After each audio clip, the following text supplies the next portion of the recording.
وسراجا منيرا أما بعد فإن أصدق الحديث كتاب الله وخير الحديث هدي محمد صلى الله عليه وسلم وشر الأمور محدثاتها وكل محدثة بدعة وكل بدعة ضلالة وكل ضلالة في النار أما بعد فأعوذ بالله من الشيطان الرجيم بسم الله الرحمن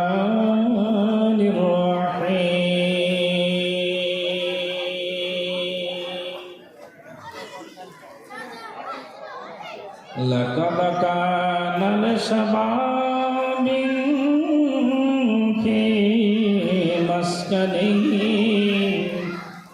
في مسكنهم آية جنتان عن يمين وشمال كلوا من رزق ربكم واشكروا له بلدة طيبة ورب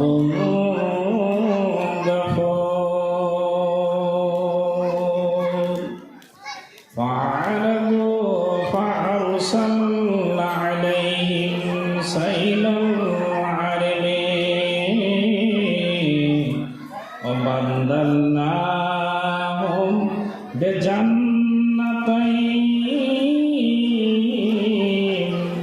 جنتان ذوات أكل خمط وأصل وشيء من سدر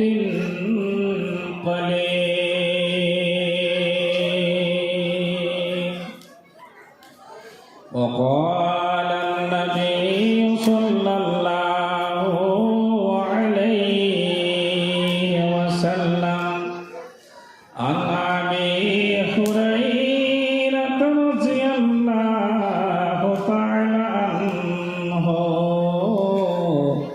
أنه سمع النبي صلى الله عليه وسلم يقول إن ثلاثة من بني إسرائيل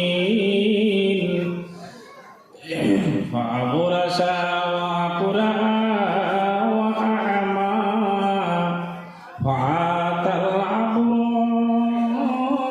العباس فقال أي شيء أحب إليك قال لون حسن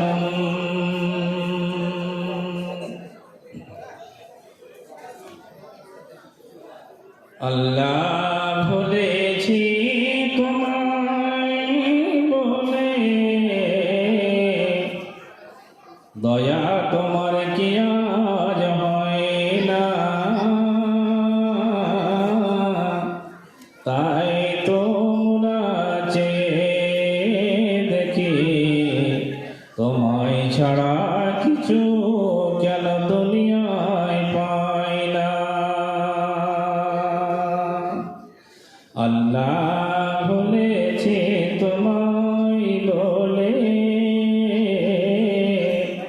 দয়া কি আর তোমার হয় না তাই তো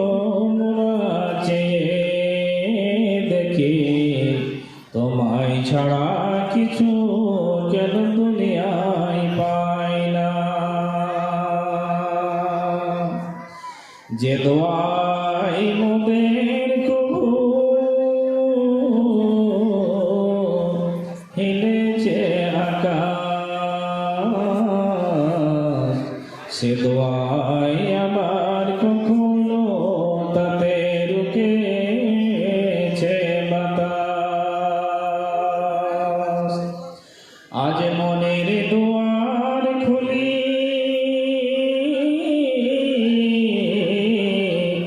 আমরা দুহাত তুলি,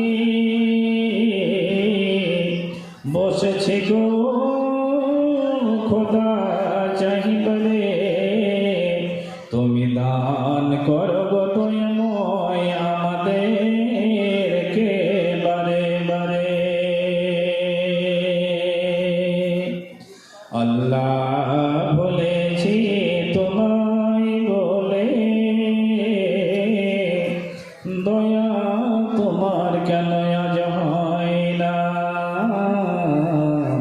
তাই তো মোরা চেয়ে দেখি তোমায় ছাড়া কিছু কেন মোরা আজ দুনিয়ায় পাই না।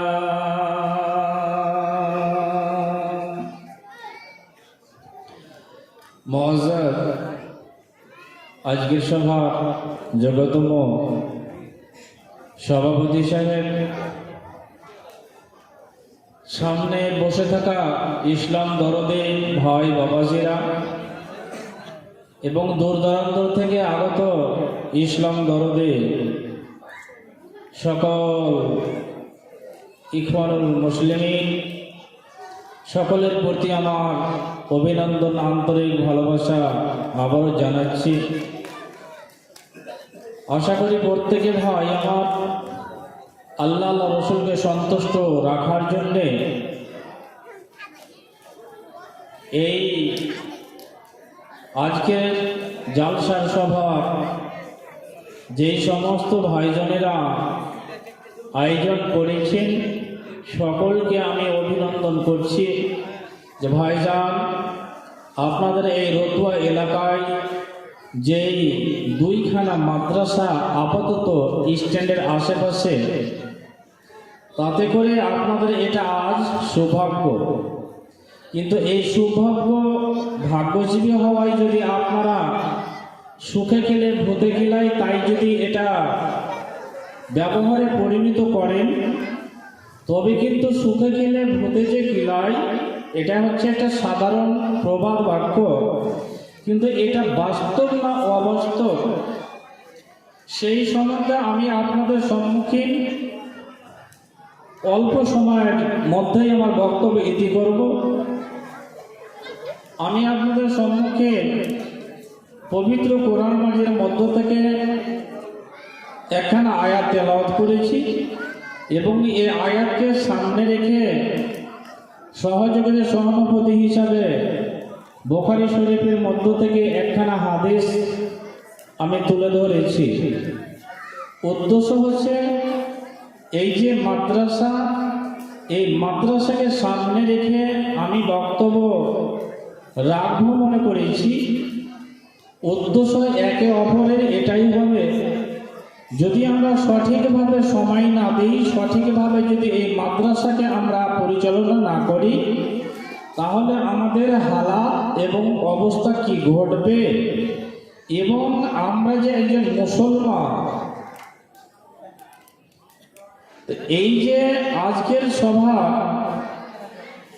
মনে হচ্ছে এখান থেকে 200 কিলোমিটার দূর থেকে আওয়াজ কিন্তু পাচ্ছি না পাওয়ার কারণ যে আমাদের পশ্চিমবাংলায় যেই স্কুল কলেজে পরীক্ষা চলছে, হয়তো আমাদের পারমিশন নেই, ফলেই হয়তো আমরা সেই কাগজটার উপরে সই করেছি, সিগনেচার মেরেছি যে আমরা 1 পিস বা 2 পিস আমরা এই সাউন্ড বক্স ব্যবহার করব। যাই হোক, আমি আপনাদেরকে সময় লস করব না আপনাদের। আল্লাহ পাক রব্বুল ইজ্জত যতগুলো মুমিন মুমিনা রয়েছে আজমাইশ হয় এই মুসলমানদের প্রতি, মুমিনের প্রতি। কাফের বেদিন নাস্তিক তাদেরকে আল্লাহ পাক রব্বুল ইজ্জত আজমাইশ করেন না, আজমাইশ হয় মুমিনের প্রতি। অতএব যত রকমের আপনি বলবেন আজমাইশ, একটা একটা একটা করে গোনাতে গেলে আজমাইশ একই কথায় হয় মুমিনের প্রতি। তাহলে আপনাদেরকে আমি বলি যে এই রতুয়া থেকে পশ্চিম প্রান্তে মোটামুটি 4 কিলোমিটার বা 5 কিলোমিটার পরে একটা মাস্টার প্লেন রয়েছে। আর এই মাস্টার প্লেনের ওই পাশে ফুলহর নদী, আর ফুলহর নদীর চরের উপরে ব্লাইমারির লোকেরা বসবাস করে। কিন্তু এই ব্লাইমারির লোকেরা বেশ কিছুদিন আগে সন্ধ্যা যখন ঘনিয়ে আসতো, রতুয়ার মাটি ছেড়ে কিন্তু তাড়াতাড়ি তাড়াতাড়ি জীবজন্তু পশু পাখিগুলো যেমন একটা গাছের চূড়াতে বাসাতে আপন আপন স্থানে যেমন ফিরে যায়, ব্লাইমারির মানুষেরা অধিক অংশই নিজের জায়গাতে চলে যেত, গন্তব্যস্থানে।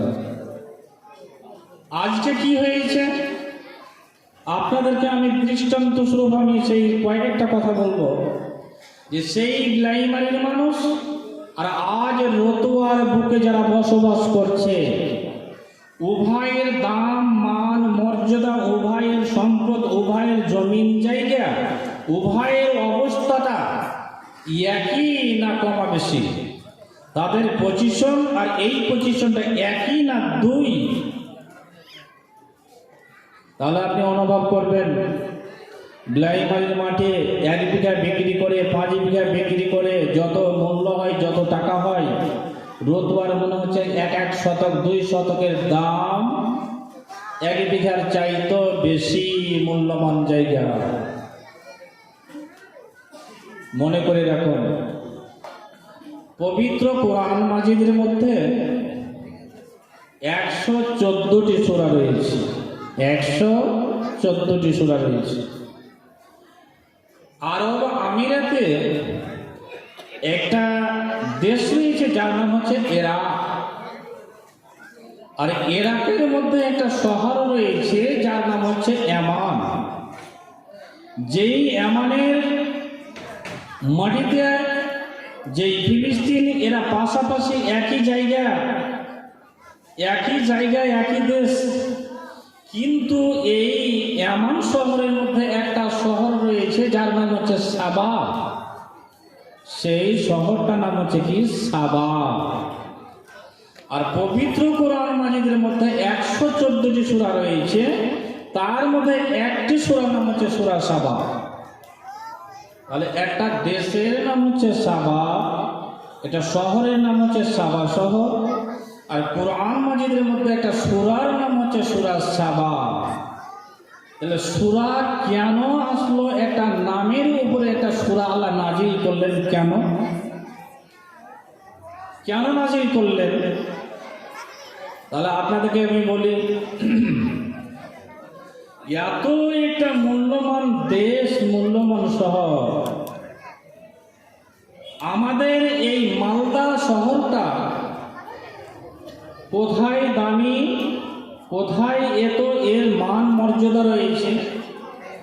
আপনি ভারতবর্ষের যে কোনো জায়গা চলে যাবেন, आप कहाँ के रहने वाले? बंगाल के। कौन से डिस्ट्रिक्ट? तो मालदा डिस्ट्रिक्ट के रहने वाले। अच्छा, तो वही গণিখান के आदमी है ना आप लोग? भाई सामने যারা দাঁড়িয়ে আছেন দেখে কেমন লাগছে জানো? একটু বসে যান, ভালো লাগবে। মানে আপনার পিছনে শয়তান লেগে আছে, আপনাকে ওই দিকে ডাকছে। তো ভাইজান কোথা কাটলো?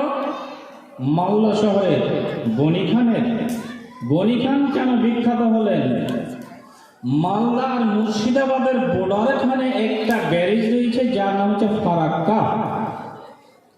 আর এই যে ফারাক্কা নামে পরিচিত, আর সঙ্গে সঙ্গে রয়েছে কি মালদার একটা বিখ্যাত একটা নাম রয়েছে, যে মালদার বিখ্যাত ফল হচ্ছে কি ফজলি আম। পবিত্র কোরআন মাজিদের মধ্যে বিখ্যাত একটা নাম সুনাম এসে গেল সূরা সাবা। কেন দেখা গেল ভাই? আমাদের দেশে যখন ঝড় মেঘগুলো হয়, কাল বৈশাখীর ঝড়গুলো যখন আসে, ঝড় আসে, তখন আমাদের দেশের ছেলেরাকে বাগানে নেমে পড়ে, আর বাগানের সেই আমগুলো ঝরে ঝরে ঝরে ঝরে মাটিতে পড়ে, আর আমাদের ছোট্ট ছোট্ট সিলিংয়ের ছেলেরা ওই ডালি বোঝাই করে, বস্তা বোঝাই করে আমগুলো কুড়িয়ে নিয়ে আসে বাড়িতে। আল্লাহ পাক রব্বুল ইজ্জত সূরা সাবাটাকে এই জন্য সাজালেন যে সেই দেশের মধ্যে এমন একটা নদী আর এমন একটা শহর, এমন একটা মূল্যবান বাগান, বাগানগুলো কিসের ছিল? ডান হাতে বাগান, বাম হাতে কিশমিশের গাছগুলো লেগে আছে, ডান হাতে বাম হাতে আপেল কিশমিশ আখরোট গাজর মার্কার খেজুরের বাগানগুলো লেগে আছে। সেই শহরের মধ্যে ডান হাতে আর বাম হাতে আর মধ্যখান দিয়ে একা বেঁকা হয়ে সাপের মতন হয়ে একটা নদী ছিল, আর সেই নদীটা এমন সুন্দর একা বেঁকা হয়ে প্রবাহিত রয়েছে। ডান সাইডের জমি ওনার যখন পানির প্রয়োজন হতো, ওরা এমনি করে হাত দিয়ে নালীটাকে কাটাবে, আর নিজে নিজের গাছগুলোতে নিজে নিজের জমিনে তারা পানি ব্যবহার করত। বাম সাইডের বাগানওয়ালার যখন পানির প্রয়োজন হবে, ওরা বাম দিকে ব্যবহার করবে, ডান দিকে কেউ ডান দিকে, কেউ বাম দিকে, কেউ বাম সাইডে কেউ ডান সাইডে পানি তারা নিত। এত মূল্যবান তাদের শহর, ওই সমাজে ওই দেশের মধ্যে কোনো যদি মিসকিন ফকির, কোনো ইয়াতীম, কোনো বিধবার যদি ছেলে ছিল, ওই ছোট্ট ছোট ছেলেরা বা অসহায় লোকেরা একটা ডালিকে মাথায় করে যখন বাগানের মধ্যে নেমে পড়ত, ওরাকে মাটিতে হাত লাগিয়ে ওদেরকে কাজু আখরোট কিশমিশ মানাক্কাগুলো ওই খেজুরগুলো তাদেরকে জমিন থেকে উঠাতে হতো না। কারণ এই জন্যে তাদেরকে জমিনে হাত লাগাতে হতো না। ওই বাগানটা এত মূল্যবান শহর, এত মূল্যবান একটা নিয়ামত ছিল যে ওই গাছের ডাসা ডাসা পাকা পাকা ফলগুলো ওই ডালিতে পড়ে যেত, আর কয়েক মিটার দিনে তাদের ডালিটা পরিপূর্ণ হয়ে যেত আল্লাহর নিয়ামতে। লোকটা পাকা পাকা ফলগুলো নিয়ে নিজের বাড়িতে ফিরে আসতো। এত মূল্যবান শহর, দেশ কি পরিপূর্ণ আল্লাহর নিয়ামতে পরিপূর্ণ হয়ে আছে, কিন্তু এদেরকে বলা গেল একটা কথাকে, ওয়াকুলু মির রিজকি রাব্বিকুম ওয়াশকুরু লাহু বালদাতুন তাইয়্যিবা। এরে ইরাকের জনগণেরা, রে ফিলিস্তিনের লোকেরা, হে সিরিয়ার জনগণেরা, রে লিবিয়ার মানুষেরা, রে জর্ডানবাসীরা, রে সাবা শহরের দেশের লোকেরা, তোমাদেরকে এত সুন্দর সুন্দর আমি নিয়ামত দিয়েছি, ফলমূলগুলো দিয়েছি, তোমাদের কোনো অভাব অনটন দুর্ভিক্ষ হবে না। অতএব তোমরা এই আমার রিজিকগুলো তোমরা খাও, আর এবং আমার রিজিক খেয়ে ওয়াশকুরু লাহু বালদাতুন তাইয়্যিবা, এবং তোমরা আমার নিয়ামতের তোমরা আনুগত্য তোমরা স্বীকার করো। বলা গেল রে রতুয়ার মানুষেরা, তোমাদের কয়েক মিটার পরে এই 4 কিলোমিটার দূরে একটা মাস্টার ট্রেন রয়েছে, একটা বাঁধ রয়েছে, আর বাঁধের ওই পাশে বিলাইমারির লোকেরা রয়েছে। সেই বিলাইমারির লোকেরা একটা চরের উপরে বসবাস করে।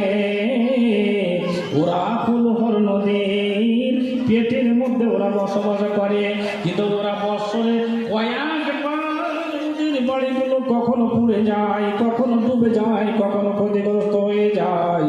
আর রতুয়া এলাকার মানুষেরা, তোমরা এত মূল্যবান জায়গাতে তোমরা বসবাস করছো, অতএব তোমরা ওই লোকগুলোকে দেখে আর তোমাদের জায়গাগুলোকে দেখে তোমরা একটু নিজের ব্রেনটাকে ধোলাই করে নাও এবং তোমরা একটু অনুশোচনা করো যে ওই লোকেরা কোন জায়গায় বসবাস করছে, আর আমরা রতুয়া এলাকার অঞ্চলের লোকেরা আমরা কেমন ভাবে বসবাস করছি। আল্লাহ খালি একটু উপলব্ধি করতে দিলেন, অনুশোচনা করে দেখো মানুষ, চিন্তা ভাবনা করো। ভাইজান, ওই সমস্ত লোককে যখন বলা গেল তোমরা আমার রিজিক খাও আর শুকরিয়া আদায় করো, কিন্তু ওরা অনুভব করতে লাগলো। আমি এক জালসায় ছিলাম, এক্ষুনি আমার একজন ভাই আমাকে ওই পাশে বলছে, মাওলানা কিছু গল্পের মাধ্যমে আসলে কথা যে উনি সার্ভিস করেন, ওনার ছেলে সার্ভিস করেন, ওনার